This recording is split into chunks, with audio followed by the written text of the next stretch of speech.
तो आज बात करते हैं क्लास 10th की साइंस स्ट्रेटजी के बारे में।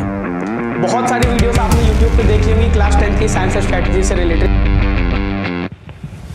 ये वीडियो उन सबसे अलग है, बिल्कुल अलग, क्योंकि मैं इसमें ये नहीं बताऊंगा कि 2 बजे पेपर है, 1:58 पे पढ़ने बैठे तो 2 मिनट में पढ़ के कैसे 100% लें। अरे बाप रे, ये तो धोती खोल रहा है। नहीं, ये सब कुछ नहीं, बिल्कुल रियलिस्टिक वीडियो, बिल्कुल रियलिस्टिक। इसमें कुछ भी मैं हवा वाली बातें नहीं करूंगा।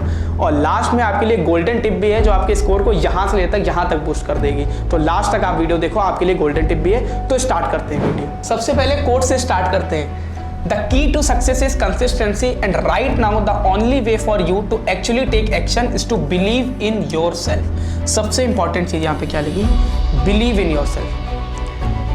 अभी आपका 10th का एक पेपर हो गया होगा स्कूल में, मान लो आप उसमें फेल हो गए हो, ठीक है, बहुत डिमोटिवेशन मिला होगा वहाँ टीचर्स पे, पेरेंट्स ने भी बहुत डिमोटिवेशन दिया होगा, आपके ट्यूशन टीचर ने दिया होगा, आपके क्लास टीचर ने दिया होगा। अबे अब जब तू शुरुआत के एग्जाम में फेल हो गया तो आगे जाके क्या कर लेगा, ये डिमोटिवेशन आपको हुआ होगा।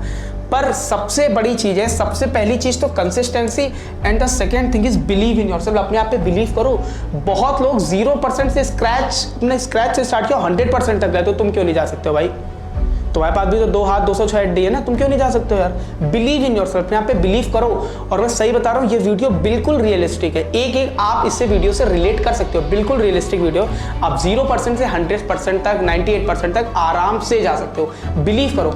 आपका जो लेवल था पहले, आप बहुत पढ़ने में अच्छे नहीं थे, पढ़ने में अच्छे थे, साइंस में फेल होते थे, उस लेवल का कोई यहाँ से मतलब नहीं है। आप बिल्कुल 0 से स्टार्ट करना है इस वीडियो से, आप बिल्कुल जा सकते हो। तो क्या याद रखना हम लोगों को? Believe in yourself. अब आगे बच्चे जो अभी वीडियो देख रहे होंगे उनका प्रिपरेशन लेवल होगा लेस देन 20%। मतलब अभी तक उन्होंने बुक खोल के नहीं देखी होगी, बिग बॉस में पढ़े होंगे, हो सकता है। अब देखो, तुम सुन रहे हो, तुम्हें पता है हम लेस देन 20% वाले हैं। तुम अगर ये वीडियो देख रहे हो ना, तुम्हें पता है लेस देन 20% वाले, पर एक्सेप्ट नहीं करोगे। तो सबसे पहली बात, एक्सेप्ट करो कि तुम लेस देन 20% वाले हो। कोई बात नहीं, तुम्हारे लिए एक बेनिफिट है, पता है क्या? अगर तुमने अभी 20% से भी कम पढ़ा है, कोई बात नहीं, मतलब तुम अभी स्क्रैच से स्टार्ट कर सकते हो। कोई डाउट नहीं है तुम्हारे अंदर। किसी ने अगर 100% पढ़ लिया होगा तो बहुत सारे डाउट्स आ रहे हैं इस चैप्टर, तुम्हारे अंदर तो कोई डाउट नहीं है। मजाक में बोल रहा हूँ, बट ये तुम्हारे अंदर एक एज है कि अगर तुम अभी भी 0 स्टार्ट करो, आराम से जा सकते हो। देखो क्या करना है लेस देन 20% वालों को। सबसे पहला काम, सेलेक्ट 1 टीचर। ये क्या बोल रहा है? देख, तुम अपने क्लास में पढ़ते हो तो या तो क्लास के टीचर से अपनी पूरी एनसीईआरटी आनी है, सीबीएसई बोर्ड में या 10th बोर्ड्स में एनसीईआरटी ही आएगी, तो कोई एक टीचर सेलेक्ट करो। या तो तुम अपने क्लास टीचर से पूरा सिलेबस कवर करो, या तो तुम अपने ट्यूशन टीचर से पूरा सिलेबस करो, या तो यूट्यूब पे बहुत चैनल, उनसे अपना सिलेबस कवर कर सकते हो। बहुत चैनल्स है, फिजिक्स वाला सर का है, अलग सर का उड़ान बैच है, उससे चलने बहुत सारे हैं, मैं नाम नहीं लूंगा, बहुत सारे। आप मेरे चैनल से भी कवर कर सकते हो पूरी 10th की फिजिक्स। हाँ, केमिस्ट्री और बायोलॉजी मेरे चैनल पे नहीं है, आप और चैनल्स को रेफर कर सकते हो। केमिस्ट्री और बायोलॉजी के लिए पढ़ ले है, वो भी बहुत अच्छे वन शॉट डालते हैं, तो आप किसी को भी रेफर कर सकते हो। आप मेरे चैनल पे भी पूरा 10th का सिलेबस पढ़ा है फिजिक्स का, इलेक्ट्रिसिटी, लाइट, मैग्नेटिज्म अभी अपलोड कर दूंगा। तो आप ये नहीं, कोई भी चैनल से पढ़ो। आप मेरे चैनल से पढ़ते हो तो थोड़ा सा आपको फनी वे में और इंगेजिंग वे में पढ़ सकते हो, और दूसरे चैनल से पढ़ोगे उनकी भी अलग पेडागॉजी होती है, वो भी अच्छा पढ़ाते हैं। आप कोई भी टीचर से पढ़ो, वो नहीं मैटर करता, पर सेलेक्ट 1 टीचर। क्योंकि देखो भाई, तुमने 20% से कम पढ़ा है, अब तुम्हारे पास टीचर बदलने का टाइम ही नहीं है कि तुम इसको एक बार ट्राई करो, फिर इसको ट्राई कर लो, फिर इसको ट्राई कर लो। ये अभी तुम्हारे पास टाइम नहीं है। सबसे पहले एक टीचर सेलेक्ट करो। दूसरा, कंप्लीट सिलेबस फर्स्ट। इसका मतलब क्या है? अभी तुमको ये जो सैंपल पेपर वाला चल गया है ना मार्केट में, छूने भी नहीं है। देखना तो छोड़ो, आंखों से आए, आंखें बंद कर लेना भाई। सैंपल पेपर उन लोगों के लिए हैं जिन्होंने अपना बहुत सारा सिलेबस कंप्लीट कर लिया है। तुम्हें अभी सैंपल पेपर छूना भी नहीं है। पहले 20% से कम कुछ नहीं तो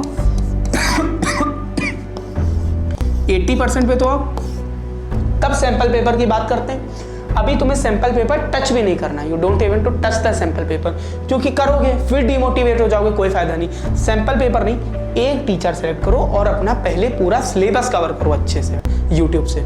ठीक, पहली बात। अब सर ठीक है, टीचर सेलेक्ट कर दिया, सिलेबस कैसे कवर करें, ये बात भी है। तो देखो, एक सिंपल मेथड बता रहा हूँ जो कि प्रूवन मेथड है, बहुत सारे टॉपर्स भी इससे पढ़े, बिल्कुल प्रूवन मेथड। तुम YouTube पे आओ, तुमने कोई भी लेक्चर खोला तो सबसे पहला तो लेक्चर देखो, और लेक्चर देखो, लेक्चर देखते टाइम नोट्स नहीं बनाने, लेक्चर देखते टाइम नोट्स नहीं बनाने। पहले लेक्चर देखा, फिर उसके नोट्स बनाए। पहले लेक्चर देखा, फिर नोट्स बनाए, फिर नोट्स को रिवाइज करा।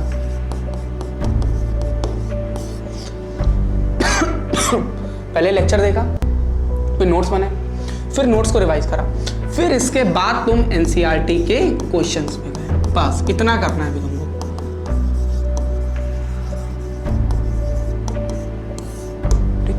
बस इतना करना है तुमको। अब तुम बोलोगे मेरे क्या RS अग्रवाल चल रही है, मेरी क्या फिजिक्स की कोई रेफरेंस बुक चली? नहीं, अभी तुम्हारे लिए बाइबल सिर्फ एनसीईआरटी, ओनली एनसीईआरटी, तुम्हें कहीं नहीं जाना। अगर तुम 20% वाली कैटेगरी से कम हो, फिर से ध्यान से सुन लो, अगर तुम 20% वाली कैटेगरी के अंदर आते हो तो इस बात के अलावा तुम्हें कहीं भी नहीं जाना है। सबसे पहले लेक्चर, देन उसके बाद नोट्स, देन उसको रिवाइज करना है, फिर तुम्हें एनसीईआरटी के क्वेश्चन सॉल्व करने। बस तुम 80% कर लेना, फिर मजा आएगी, तब आगे सैंपल पेपर देखेंगे। भाई तुमने इतना भी कर लिया, 98% लाने से कोई भी नहीं रोक सकता, बिल्कुल प्रूवन मेथड। बट हाँ, सारे चैप्टर के लेक्चर, सारे चैप्टर के नोट्स, फिर उसको रिवाइज, फिर इसको एनसीईआरटी क्वेश्चन। अच्छा, ये रिवाइज तुम्हें लेक्चर से नहीं करना है, ना ना ना, रिवाइज किससे करना है? अपने बनाए हुए नोट से।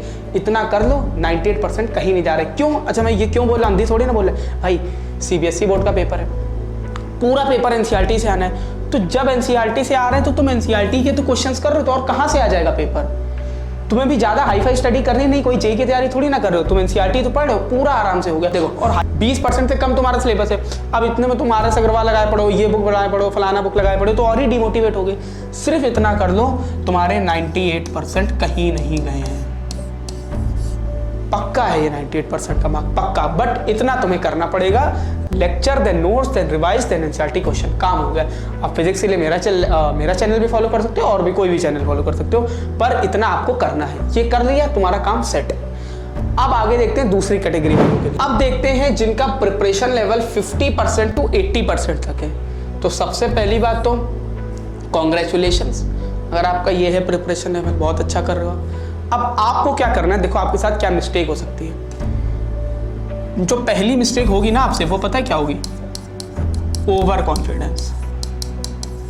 भाई इसको हटा लो, वरना कब तुम 20% वाली कैटेगरी में आ जाओगे पता भी नहीं चलेगा। Over confidence can convert 80% syllabus coverage to 20% syllabus coverage.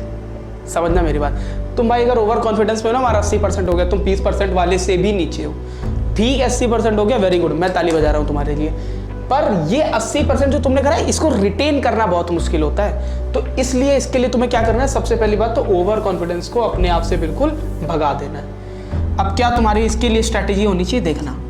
सबसे पहली बात तो जो तुम्हारे चैप्टर्स हो गए हैं उसको तुम्हें करना है रिवाइज। बस ओवर कॉन्फिडेंस में लोग यही तो नहीं करते, अबे हो तो गए उतने, वो तो याद ही है, MO F=MA होता है। नहीं, रिवाइज करना। सेकेंड चीज, तुम्हारे लिए सैंपल पेपर ही सबसे बेस्ट है।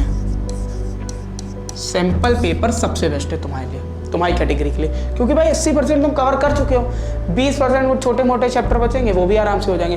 पर सैंपल पेपर पहले वाली कैटेगरी वालों को नहीं करने, किनको करने? 80% वाले को। सैंपल पेपर बहुत जरूरी है, अभी से स्टार्ट कर दो करना। ओसवाल के ले लो, अरिहंत के ले लो, जो भी ले लो, करना स्टार्ट कर दो sample paper. And third thing is reference book. तुम लोग करो रेफरेंस बुक। क्यों? क्योंकि अगर तुम्हारा 50 to 80% सिलेबस कवरेज है तो तुमने आराम से उतना तो पढ़ ही लिया है। अगर 50 to 80% सिलेबस कवरेज तो एनसीईआरटी तो हो गई। अब जब तुम रेफरेंस बुक पे भी आ जाओगे ना, तो जो बोर्ड में extra hots, high order thinking skill ये क्वेश्चन आते हैं, वो भी कर सकते हो। तो तुम्हारा यही है रिवीजन, सबसे इंपॉर्टेंट रिवीजन। वो नहीं करोगे तुम्हारा पूरा काम वेस्ट जितना तुमने पढ़ा। देन उसके बाद सैंपल पेपर, और फिर उसके बाद रेफरेंस बुक। ये 3 तुमने कर दिए, तुम्हारा 98% का बेंचमार्क पूरा। और पहले से तुम 90% प्लस पे तो बैठे ही हो, 8-10% और बढ़ जाएंगे तो कोई दिक्कत थोड़ी ना हो रही। बस ये कर रहे हैं, क्या ओवर कॉन्फिडेंस हटाना है, रिवीजन करना है, सैंपल पेपर और रेफरेंस बुक बहुत जरूरी है, reference book. Now it's time for a golden tip. Golden tip बेटा है क्या? नहीं, बायोलॉजी इज जैकपॉट। ये क्या लिखा है हमने? भाई फिजिक्स, देखो साइंस में physics, chemistry and biology 3 part होते हैं 10th में। सब लोग इन्हीं दोनों पे फोकस करते हैं, तुम्हें भी पता है और मुझे भी पता है। इसको सब भूल जाते हैं, पेपर के एक दिन पहले तो ही रटना है यार, 206 हड्डी होती नहीं भाई। Biology is jackpot. आपकी साइंस का स्कोर जो बढ़ा सकता है वो है बायोलॉजी। तो बायोलॉजी बहुत ईजी है और इसको पढ़ो अच्छे से, यही जैकपॉट है। तुमसे फिजिक्स से सवाल गलत हो जाएंगे, केमिस्ट्री के सवाल गलत हो जाएंगे, पर बायो में तो सवाल ही नहीं आते, तो गलत होने की चांस ही नहीं है। बायो में थ्योरी तो आएगी ना, तुम्हें तो बस वो चैप्टर की वीडियो देखनी या थ्योरी पढ़नी, थ्योरी से रिलेटेड कुछ भी बना के लिखाओगे नंबर मिल जाएंगे। पर मान लो फिजिक्स और केमिस्ट्री में न्यूमेरिकल आ गया, तुम्हारा आंसर गलत आ गया, टीचर ने पूरा आंसर तुम्हारा काट दिया। पर बायो में ऐसा थोड़ी ना होगा, तुम कुछ तो थ्योरी लिख के आओगे, उसके नंबर मिलेंगे। तो बायो पढ़ना भाई चालू कर दो, मैं पता है तुम लोग नहीं पढ़ते हो। बायोलॉजी जैकपॉट बहुत इंपॉर्टेंट है। अब चाहे तुम दूसरी कैटेगरी वाले हो 80% वाले, चाहे तुम 20% वाले हो, बिना बायोलॉजी के 98% जाना इज इम्पॉसिबल। तुम सोचो ये दोनों पढ़ के चले जाए या ये थोड़ा पढ़ ले, नहीं। मैं तो बोल रहा हूँ फिजिक्स केमिस्ट्री पे फोकस करो, पर उससे ज़्यादा फोकस तुम्हें बायोलॉजी पे करना है। क्यों? वो तुम्हें नंबर दे के जा रही है भाई। तुम्हें आगे नीट चुनना है, तुम्हें जेई चुनना है, वो मैटर ही नहीं करता। अभी तो तुम्हें 10th का बोर्ड्स देना है ना, तो बायोलॉजी इज जैकपॉट। बायो पढ़ो और बहुत अच्छे से पढ़ो, क्योंकि तुम्हारा फिजिक्स और केमिस्ट्री का एक एक क्वेश्चन नहीं हुआ, तुमने बायो का एक क्वेश्चन कर लिया, दोनों को बैलेंस कर देगा। लॉन्ग में आते हैं और थ्योरी बेस्ड क्वेश्चन होते हैं। तो focus on biology, biology is jackpot. तो thank you for this video, आपने आखिरी तक देखा। अब सच बात यह है, अगर ये पूरी स्ट्रेटेजी तुमने फॉलो कर ली, बस तुम्हारा काम बढ़िया। बिल्कुल 98% लाने से कोई नहीं रोक सकता अगर रियलिस्टिक स्ट्रेटेजी तुमने फॉलो कर ली। और गोल्डन टिप याद रखिए, बायोलॉजी इज जैकपॉट। और हाँ, रही बात इस चैनल की, तो 10th फिजिक्स का एक वीडियो बची मैग्नेटिज्म, वो भी मैं अपलोड कर दूंगा। और इसके बाद sample paper, question solving series, formula series सब मैं लाऊंगा। पूरी 10th फिजिक्स की चिंता मेरे ऊपर छोड़ दो, पूरा सिलेबस में बहुत अच्छे से कवर करा दूंगा। बस ये पूरी आप वीडियो अच्छे से देखो, अपने फ्रेंड्स को शेयर करो, इसको फॉलो करो, बिल्कुल इंप्रूवमेंट मिलेगा। आप कमेंट में आके अपना इंप्रूवमेंट देना। Thank you.